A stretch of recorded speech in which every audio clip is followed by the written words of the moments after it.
Hello everyone, मैं Mrs Pranita, कक्षा चौथी, विषय हिंदी। बच्चों, आपने अकबर और बीरबल की ढेर सारी कहानियां सुनी होंगी। बीरबल और अकबर के किस्से या उनकी कहानियां सभी को पसंद है। कैसे बीरबल अपनी चतुराई से हर समस्या का हल निकालते हैं। आज का हमारा पाठ भी बीरबल की चतुराई के ऊपर ही आधारित है। बच्चों, आप बताओ, क्या कभी आपने खुशबू के पैसे दिए हैं? नहीं। हम सिर्फ उस चीज के पैसे देते हैं जो चीज हमने खरीदी है।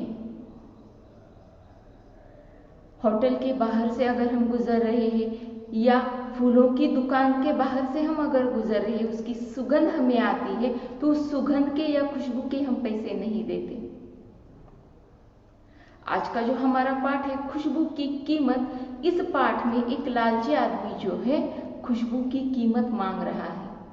तो उस खुशबू की कीमत बीरबल क्या देते हैं, वो चतुराई क्या करते हैं, इस पाठ के माध्यम से हम पढ़ने वाले। पाठ का नाम है खुशबू की कीमत। राजा अकबर के राज्य में रामलाल नाम का एक लालची आदमी रहता था।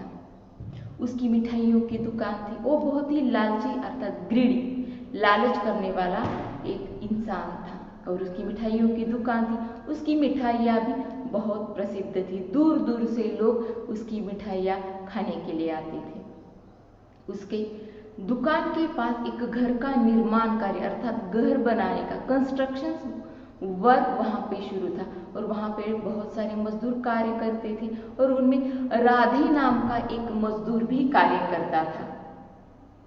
वो राधे उसके होटल के पास बैठकर, मिठाई की दुकान के पास बैठकर मिठाई का स्वाद लेते हुए, मिठाई की खुशबू का आनंद लेते हुए अपना जो भी रूखा सूखा खाना है वो खाता था, क्योंकि उसके पास मिठाई खरीदने के पैसे नहीं थे तो खुशबू से ही वो अपना पेट भरता था। राधे जो है एक गरीब मजदूर था। मिठाई खरीदने के उसके पास पैसे नहीं थे, सिर्फ खुशबू से ही वो अपना पेट भरता था और अपना जो भी रूखा सूखा खाना है वो खाता था। एक दिन रामलाल को ये बात पता चली कि राधे उसकी मिठाई की खुशबू का आनंद लेते हुए खाना खा रहा है। रामलाल तो लालची है, तो उसने राधे को डांटते हुए एक दिन कहा, तुम इतने दिनों से बिना मिठाई की खुशबू के दाम चुकाए मेरे मिठाई की खुशबू ले रहे हो तुम, तो इसके तुम्हें दाम चुकाने होंगे। दाम अर्थात उसके पैसे या कीमत। राधे कहता है कि मैंने तो आपकी मिठाई खाई ही नहीं। दाम मिठाई के चुकाए जाते हैं, खुशबू के नहीं। रामलाल ठहरा लालची आदमी।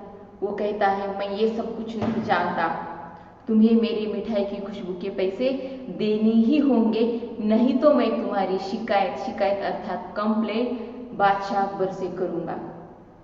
राधे भी घबराने वालों में से नहीं था। वो कहता है, मैं भी बादशाह के पास जाने के लिए तैयार हूं।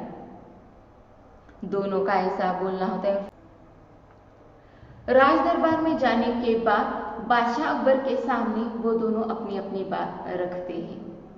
बादशाह भी असमंजस में पड़ जाते हैं कि अब मैं किसका न्याय करूं, किसको न्याय दूं। बीरबल भी वहीं खड़े थे और वो ध्यान से इन दोनों की बात सुन रहे थे। बीरबल चतुर है, उन्होंने दोनों की बात ध्यान से सुनी और फिर उन्होंने राधे को एक कोने में बुलाया और राधे को एक सिक्का देते हुए कहा कि ये जो सिक्का है तुम रामलाल की आंखों के सामने जाकर उसे दिखाओ और उसे कहो कि इस सिक्के को तुम देख लो, यही तुम्हारी मिठाई की खुशबू की सही कीमत होगी। और राधे ने भी वैसा ही किया, रामलाल को सिक्का दिखाया।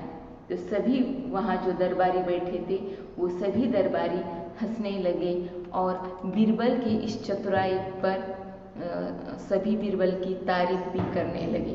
बादशाह अकबर ने भी बीरबल की बहुत तारीफ की। कितने आसान तरीके से बीरबल ने इस समस्या का हल निकाला और राधे को न्याय दिलाया। बादशाह अकबर ने भी रामलाल को बिना वजह राधे को परेशान करने के लिए राधे के घर 1 किलो मिठाई देने की सजा सुनाई। बीरबल बादशाह अकबर के दरबार में नवरत्नों में से एक थे, जो अपने बुद्धि चातुर्य और हाजिर जवाबी के लिए जाने जाते थे। हर समस्या का हल उनके पास था। बुद्धि का उपयोग करते हुए वो हर समस्या का हल निकाल ही देते थे। वैसे ही इन्होंने राधे को न्याय दिलाया। धन्यवाद।